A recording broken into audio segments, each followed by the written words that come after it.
Trey Gowdy has had enough. Recent revelations make it clear there was a plot inside the FBI to destroy Donald Trump. And Gowdy just unmasked the secret identity of the conspiracy's leader. FBI agent Peter Strzok, who was a key counterintelligence official and who signed off on the Russia collusion probe, sent text messages to an FBI agent he was having an affair with expressing his hatred for Trump. He also described an insurance plan should Trump win. That has now been revealed to be the Russia investigation. In a recent interview, Trey Gowdy said he had never seen such bias at the FBI. The Daily Caller reports, if they were coming up with a quote insurance policy in case Donald Trump won, that is devastating, Gowdy told Fox's Bill Hemmer. What I hope is that insurance policy was not a counterintelligence investigation into the Trump campaign. This was a level of bias that you rarely see, frankly, Gowdy added of Strzok. The text messages referred to an Andy. That is now known to be FBI Deputy Director Andrew McCabe. Gowdy singled him out ahead of his closed-door testimony before the House Intelligence Committee. The Daily Caller also reports, Gowdy said that McCabe is of interest to the committee because he cuts across every facet of every investigation in 2016, from Secretary Clinton's email to the investigation into the Trump campaign. Republicans on the committee will likely press McCabe on the conversation referenced in Strzok's text message as well as his involvement in the early stages of the collusion investigation. As the FBI's second-in-command, McCabe was likely directly involved in the investigation, which was opened in July 2016. And as the FBI's number 2 counterintelligence official, Strzok was picked to supervise that investigation. Several weeks earlier, Strzok was helping lead the FBI's investigation into Hillary Clinton's use of a private email server. Strzok conducted the July 2, 2016 interview with Clinton. Asked about Mueller's investigation in light of the Strzok revelations, Gowdy offered limited praise. I am heartened by the fact that Mueller kicked Strzok off as soon as he learned. I just wish he'd have learned sooner, Gowdy said. He's in the middle of major investigations, he said of Strzok, adding, thank God he's gone, but I want to know how the hell he got there in the first place. Mueller's investigation has dragged on for months. And it has produced a big fat zero on the Russia collusion front. It's becoming clearer every day that the entire collusion narrative was cooked up by Hillary partisans in the FBI as a last-ditch effort to derail Donald Trump. Do you agree? Let us know your thoughts in the comments section. Well, bombshells today from acting FBI Director Andrew McCabe testifying before the Senate Intel Committee on Capitol Hill following the firing of his former boss, James Comey. The White House saying McCabe is on the short list to replace the ousted FBI chief, but McCabe's testimony seemed to contradict some of President Trump's appraisal of turmoil at the FBI under Comey watch. Take a listen. Is it accurate that the rank and file no longer supported Director Comey? No, sir, that is not accurate. And it has been the greatest privilege and honor of my professional life to work with him. I can tell you also that Director Comey enjoyed broad support within the FBI and still does to this day.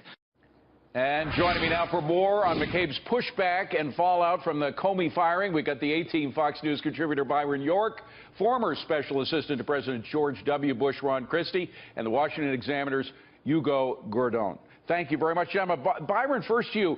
He did, I'm first going to contradict what I initially said, because he did agree with President Trump that when it came to Hillary Clinton's email and that entire mess beginning on July 5th, when Comey laid out what seemed to be a case to prosecute and decided at the end not to, he did say that the FBI staff really objected to, correct?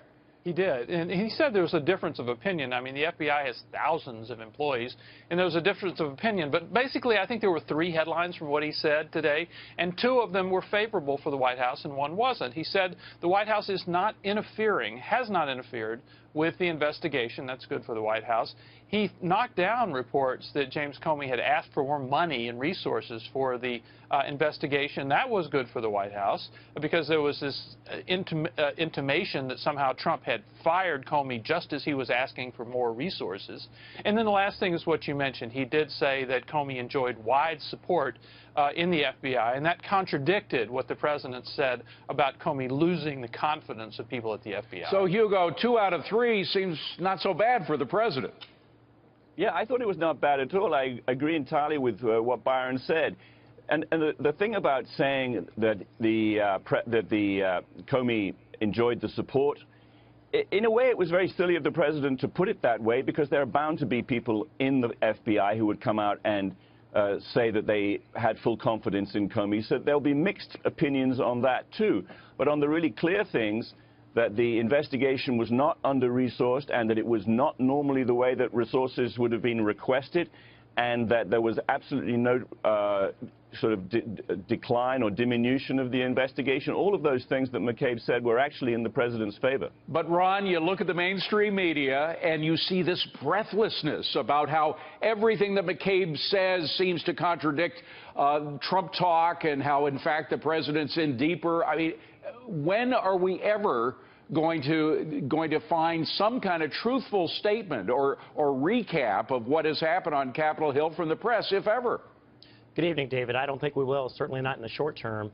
The narrative that the mainstream media wants to spin here is that, of course, the President of the United States fired Comey because, of course, in this investigation, they were closing in on him about this Russian influence in our election, and therefore Comey had to go to spare the President the embarrassment.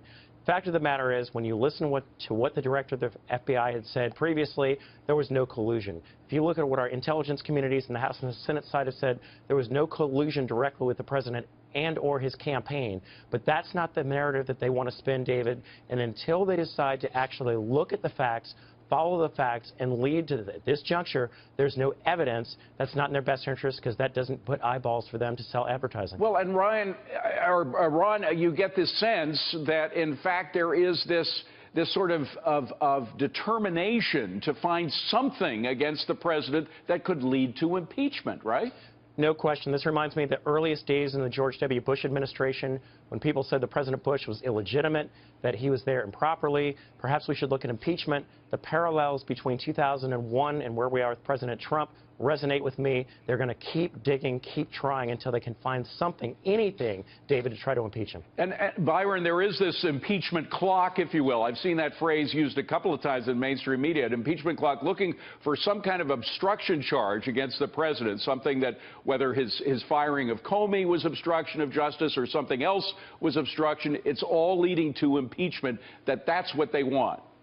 There's no doubt there are members of Congress who want to remove the president from office. I mean, Maxine Waters has talked about impeach 45, 45 being the president. There's also been talk about using the 25th Amendment to somehow declare the president unfit, perhaps mentally unfit for office, to try to remove him.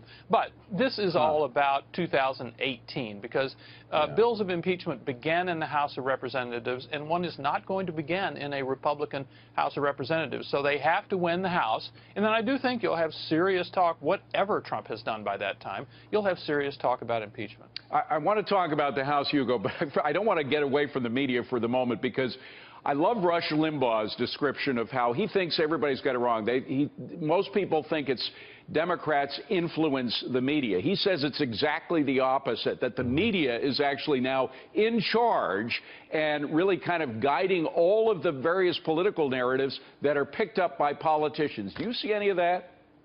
Yeah, I think there's a lot of truth in that. The media are immensely powerful, and they are clearly, I mean, they have been described by the president as you know, his enemy, or the enemy of the American people, and to some extent they are proving him right. There's a lot of what is going on in media reporting which shows a distinct animosity towards him. I think that there's, you know, even if one doesn't get to impeachment, there's no downside on this for the Democrats, because they are undermining the president's ability to govern. I mean, if they can make him a failed president, that's pretty much as good, because then they can win in 2020. Ron, do you think that's a little too conspiratorial, that the media is pushing this political agenda?